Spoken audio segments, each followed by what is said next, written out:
नमस्कार जी सभी को। मानव धर्म जनजागृति यूट्यूब चैनल में आपका स्वागत है।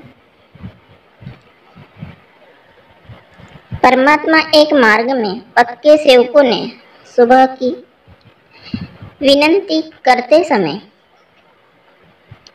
जोत अगरबत्ती कपूर लगाकर विनती कर योग मांगना चाहिए और कपूर बूझने के बाद माला का जाप करना चाहिए। अंत में पूर्ण रूप से जय घोष करना चाहिए। चलिए आज इसी पर विस्तृत जानकारी देने का प्रयत्न करती हूँ। महान त्यागी बाबा जुमदेव जी ने कठिन परिश्रम और साधना कर एक भगवान की भगवत कृपा प्राप्त की।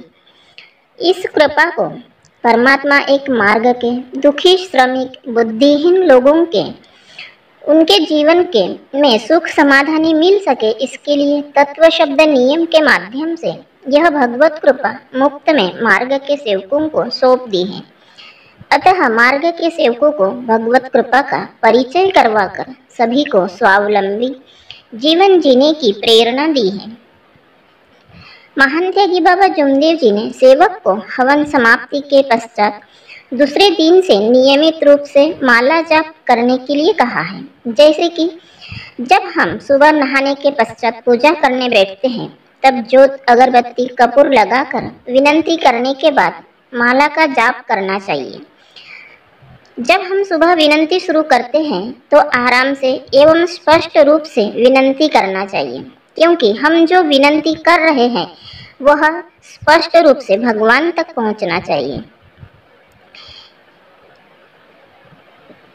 दैनिक दिनचर्या में कार्य करते हुए अपने अंदर के विकार को निकालकर आत्मविश्वास से आत्मशक्ति जागृत कर आत्मबल मजबूत करते हुए दैनिक दिनचर्या में मानव गलतियां कर बैठता है, क्योंकि मानव यह गलतियों का पात्र है। उसी प्रकार अपने कर्म भोग समाप्त कर कर्म योगी बन सकता है, परंतु इसके लिए उसे तत्व शब्द नियमों का पालन करना अत्यंत आवश्यक है।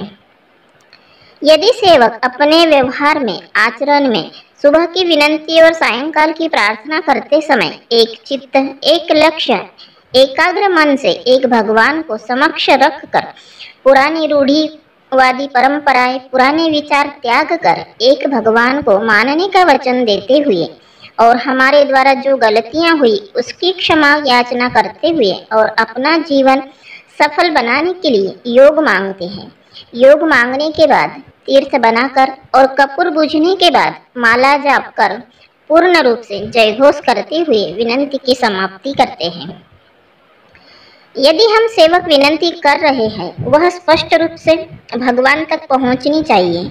यदि हमसे विनती का कोई भी शब्द छूटता है तो वह विनती अधूरी रहेगी।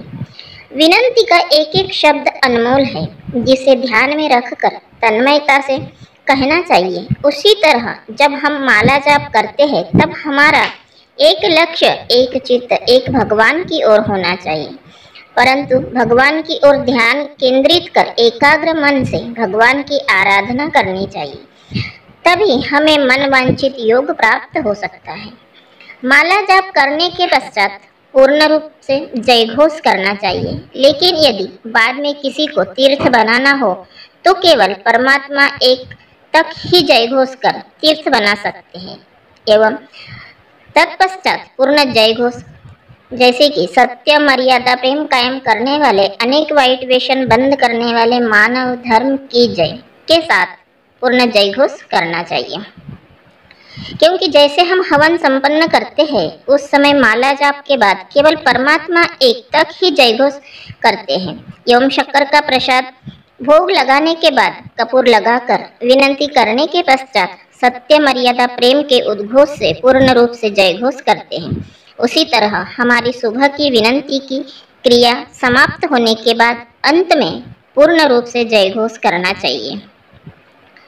सबसे महत्वपूर्ण बात यह है कि हमें विनती एवं माला जाप के समय एक चित्त एक लक्ष्य लगाकर एकाग्र मन से शांतिपूर्वक सुबह की विनती या शाम की प्रार्थना करनी चाहिए। पूजा करते समय हमारा ध्यान इधर उधर ना भटके, इसका पूर्ण रूप से ध्यान रखना चाहिए। तथा हर समय बाबा ने दिए हुए तत्व शब्द नियमों का पालन करना चाहिए। तभी हमारे जीवन में अनेक उद्देश्य सफल होंगे और हमारा जीवन सार्थक होगा। आज के वीडियो में बस इतना ही। यदि वीडियो पसंद आए तो लाइक करें, शेयर करें और सब्सक्राइब करना ना भूलें। धन्यवाद जी, नमस्कार।